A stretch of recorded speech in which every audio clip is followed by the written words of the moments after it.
እስኪ በቅድሚያ ስምህንና የሥራ ኃላፊነትህን ለውድ አድማጭ ተመልካቾቻችን አስረዳለን። አመሰግናለሁ። ሻምበል አምሳሉ ማዘንጊያ እባላለሁ። የአማራ ፋኖ ብሔራዊ ኃይል በላይ ዘለቀ እዝ የሎጂስቲክ መምሪያ ኃላፊ ነኝ። እሺ አመሰግናለሁ አርበኛ ሻምበል አምሳሉ። በመቀጠል አንዳንድ ጥያቄዎችን እጠይቃለሁ። ጥያቄዎችን የምጠይቀው እንግዲህ ጉባኤያችሁ ለ14 ቀናት ያህል አንድነቱን መሰረት አድርጋችሁ በአንድ ቀጠና ውስጥ ተገንታችሁ አጠቃላይ ጎንደር ውስጥ የምትገኙ አመራሮች ተገንታችሁ ይህን ነገር አድርጋችኋልና በ14 ቀናት ውስጥ ከተወያያችሁባቸው ጥያቄዎች እና ወይም አጀንዳዎች መካከል አንዱን አንስቼ ነው የምጠይቀው። አንድነቱን መሰረት አድርጋችሁ ምን አይነት ውሳኔ ነው የወሰናችሁት? ምን አይነትስ አቋም ይዛችሁ ነው የወጣችሁት? ምን አይነትስ ተግዳሮቶች አጋጠሟችሁ? ይህን መሰረት አድርገን እስኪ ለውድ አድማጭ ተመልካቾቻችን አስረዳለን። አመሰግናለሁ ያሬድ። ያው እዚህ ያለው የበላይ እዝ ከፍተኛ ስራ አስፈጻሚ ከተለያየ ቦታ ረጅም ቀናትን ፈጅቶ ተጉዞ ለዚህ በአካል ተገናኝቶ ለመወያየት በቅቷል።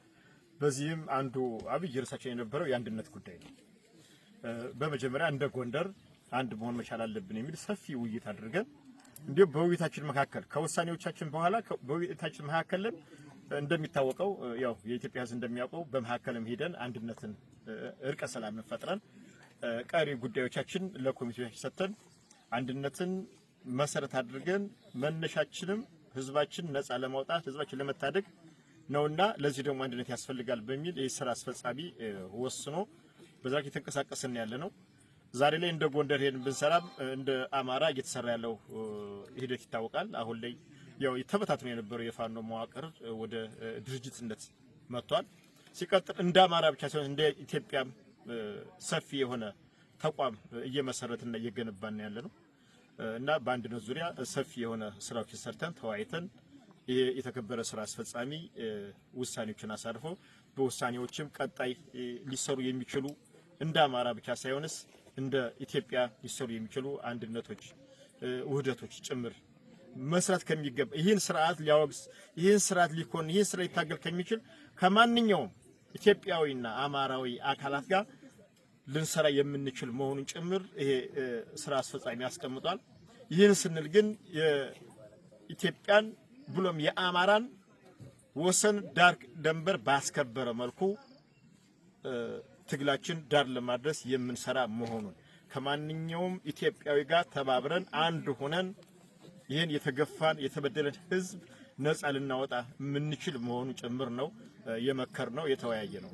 አመሰግናለሁ። ኦኬ አመሰግናለሁ። በመጨረሻ አንድ ጥያቄ በአንድነቱ ላይ ልጠይቃለሁ። እሺ በጣም ብዙ ማህበራዊ ሚዲያ ላይ በጣም ይሄ አንድነቱ ጉዳይ በጣም ብዙ ሰዎችን አስደስቷቸዋል። ዓለም ተነቃንቆበታልና ምናልባት ከደስታቸውን ወደ ኋላ የመለሳቸው አንዳንድ ጥያቄዎች አሉ። ይሄ አንድነት ወደ ኋላ እንዳይመለስ ምን አይነት ነገር እያደረጋችሁ ነው የሚል አንዳንድ ማህበረሰብ ጥያቄዎችን እያነሱ ይገኛሉና በማህበራዊ ሚዲያ ያየኋቸውን ነው እና ይሄ አንድነት ወደ ኋላ እንዳይቀለበስ ትግሉ ወደ ኋላ እንዳይጎተት በዚህ ጉዳይ ላይ እናንተ ምን አይነት ዝግጅት እያደረጋችሁ ነው? ወደፊት እርቅ ነው ብላችሁ ዝም እንዳትሉ ለማለት ፈልጌ ነው። አመሰግናለሁ። ይህ በፍጹም ሊቀለበስ አይችልም። በተለይ እንደ አፋባሃ በላይ ዘለቀ እዝ የሚቀለበስ ነገር የማይኖርም። ይህ እንዳይሆን በመሐከል ላይ ኮሚቴ አምስት ኮሚቴ ከግራ ቀኝ ተዋቅሯል። ይህንን እስከ መጨረሻው ሊያስኬድ የሚችል ማንኛውም አመራር ጣልቃ የማይገባበት ማንኛውም ስራ አስፈጻሚ ይሄ ካልሆነ ብሎ የማይወሰንበት ከበላይ እዝ 5 ኮሚቴ ተዋቅሯል።